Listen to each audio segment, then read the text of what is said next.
खुलुमबाय गिबियावनो नोंथांमोन बयखौबो सोरजिदा क्रिएटिभिटी चेनेलाव बरायनानै लाग्रोनायजों लोगोसे फुंबिलिनि गाहाम हामलायनायखौ बावहरग्रोनाय जालायबाय। दिनै फुंबिलिनि माखासे गोनांथार खौरांफोरखौ नोंथांमोननि सिगाङाव फोरमायथिना होनो आवगायनाय जालायबाय।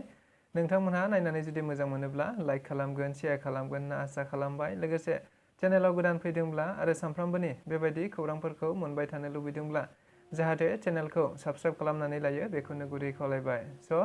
थ' बिदिब्ला जोङो दिनैनि माखासे गोनांथार खौरांफोरखौ खोनासंलांदिनि। हाग्रामा महिलारिया गावखौ जेल जानायनिफ्राय बासायनो लोगोसे गावसोरखौ मोनसे रैखाथि गोनां जायगायाव लाखिनो थाखायल' हाग्रामा महिलारिया आथिखालाव बिपिएफ राजखान्थि दोलोखौ सामलायगासिनो दङ।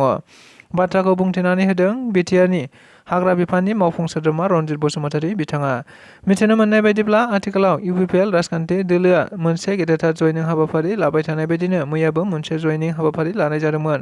जेराव बे हाबाफारियाव बाहागो लानानै हाग्रा बिफाननि मावफुं सोद्रोमा रनजित बसुमतारी बिथाङा हाग्रामा महिलारिनि हेंथायै गोबांथार बाथ्रा बुंथिनायखौ नुनो मोननाय जादों। जेराव बुंथिनाय बायदिब्ला आथिखालाव हाग्रामा महिलारिया सासे जाम्बा दैदेनगिरि। बेबायदि जाम्बा दैदेनगिरिफोरजों आथिखाल गोनोखोआरि मुगायाव रावबो सोद्रोमाफोरा बिपिएफ राजखान्थि दोलोआव जयनिं जाहैला होननानैबो बुंथिदों। लोगोसे बिथाङा बुंथिबावनाय बायदिब्ला थारैनो आथिखालनि गोनोखोआरि मुगायाव रावबो मानसिफोरानो मिथिंगायाव सोनारनानै आबाद मावलिया। थारैनो दानि गोदान मुगानि गोनोखोआरि आदबजोंसो आबादारिफोरा आबाद मावो होननानैबो बुंथिनायखौ नुनो मोननाय जादों।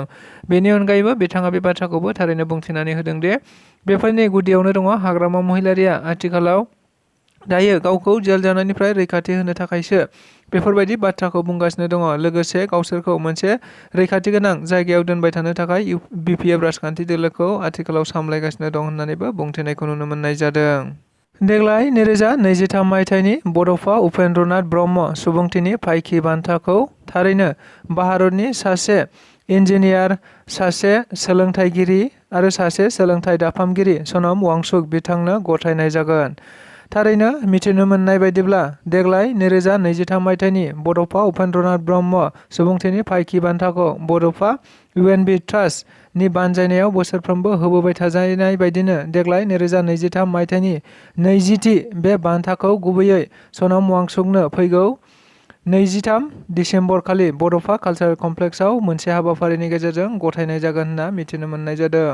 मख'नो गोनांदि सनम वांचुकआ गुबैयै जम्मु एन्ड काश्मीराव जोनोम जानानै बिथाङा गोबाव समनिफ्रायनो सोलोंथाइनि बिथिङाव गोबांथार बायदि हाबा मावबोदों। जेराव सासे इन्जिनियार जानानैबो बिथाङा आथिखालाव सोलोंथाइखौ लादाखआव गोबांथार दाफामफिननो थांखिखौ नोजोर बोनानै बिथाङा सोलोंथाइनि मोनसे जांख्रिथायारि फोसावथायखौबो नुनो मोननाय जादोंमोन। जायनि जाहोनाव बिथांनि दैदेननायावनो स्टुडेन्टस एजुकेशनेल एन्ड कालचारेल मुभमेन्ट लादाखनि बे ससाइटिखौ बिथाङा गायसननाय जादोंमोन 1988 मायथाइयाव। बेनि अनगायैबो बिथाङा गासै भारतावनो सोलोंथाइखौ मोनसे गोदान जावरिखांनाय लाबोनो हादोंमोन। नंगौ, इउएनबि ट्रास्टआ बेबायदिनो गुबुन गुबुन बिथिंफोराव गावखौ राफोद खालामनो हानाय आरो समाजखौ दैदेननो हानाय लोगोसे समाजनि थाखाय जायफोरा मोजां खामानि मावदों बेबायदि खामानि मावबोबाय थानाय सुबुंफोरनो होबोबाय थानाय बायदिनो देग्लायबो सासे बिगियानगिरि बिथां सनम वांचुकनो होनो थांखिखौ लानाय जाबाय होनना मिथिनो मोननाय जादों।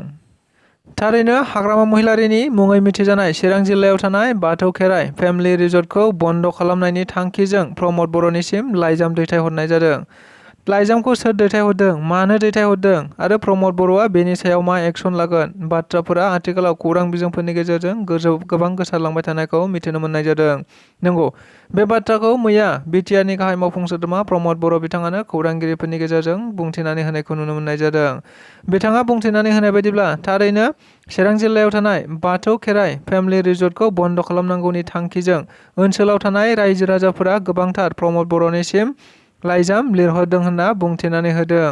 मिथिनो मोननाय बायदिब्ला बाथौ खेराइ रिजर्टआव गुबुन गुबुन समाव सनिबार आरो रबिबार सानजौफुनिफ्राय लानानै फुंसिमहालागै गोबां गोसायै मेथाइ दामै रंजायै मोसायो होनना बुंथिनो मोननाय जादों। जायखौ लानानै ओनसोलनि एबा खाथि खालानि रायजो राजाफोरा गोबां अहानाय मोनदों। लोगोसे बेखौ बन्द' खालामनांगौखौ नोजोर बोनानै ओनसोलनि रायजो राजाफोरा प्रमद बर'निसिम गोबांथार लाइजाम दैथायहरदों होनना मिथिनो मोननाय जादों।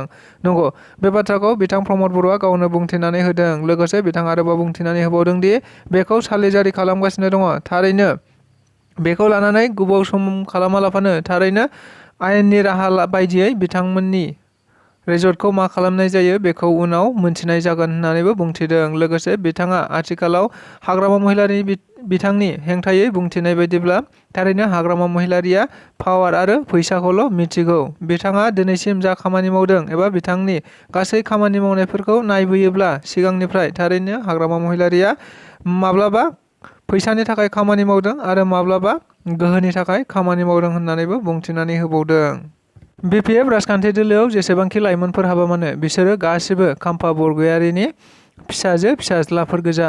नंगौ, बेफोर गोख्रों बाथ्राफोरखौ बुंथिनानै होदों इउपिपिएल राजखान्थि दोलोनि सासे दैदेनगिरि एबा आथिखाल बिटिआरनि मावफुं सोद्रोमा राकेश ब्रह्म बिथाङा।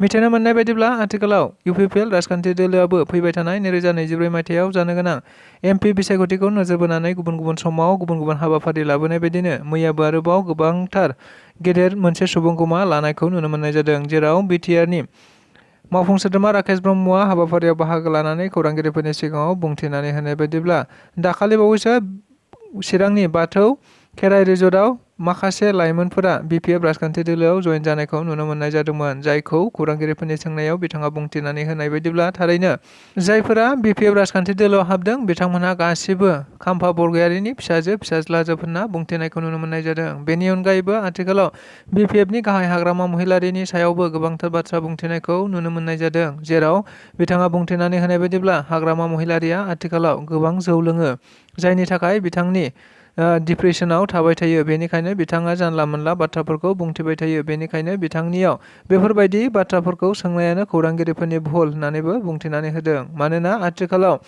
आथिखालनि बिटिआरआव रायजो राजाफोरा मोनसे आलदा मोखाङै थांगासिनो दङ एबा आवगायगासिनो दङ, जेराव सोलोंथाइया गोबां जौगानो थांगासिनो दङ, लामा घाट जेरावबो जौगानो थांगासिनो दं। बेबायदि समाव हाग्रामा महिलारिनियाव बेबायदि खोथा बाथ्रा सोंबाय थानायाबो खौरांगिरिफोरनि भुल होननानैबो बिथाङा बुंथिनानै होबावदों। भैरबकुन्द'आव इउपिपिएल राजखान्थि दोलोनि मोनसे गेदेरथार जयनिं हाबाफारि।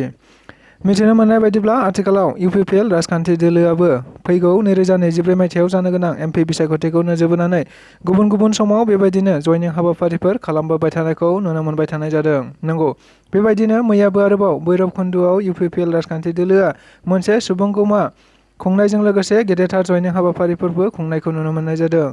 मख'नो गोनांदि बे हाबाफारियाव गुबैयै मिथिनो मोननाय बायदिब्ला 1100 एबा 1100 गासै गुबुन गुबुन दोलोनिफ्राय मावथि सोद्रोमा आरो गुबुन गुबुन दैदेनगिरिफोरा इउपिपिएल राजखान्थि दोलोआव जयेन जाफैदों होनना मिथिनो मोननाय जादों।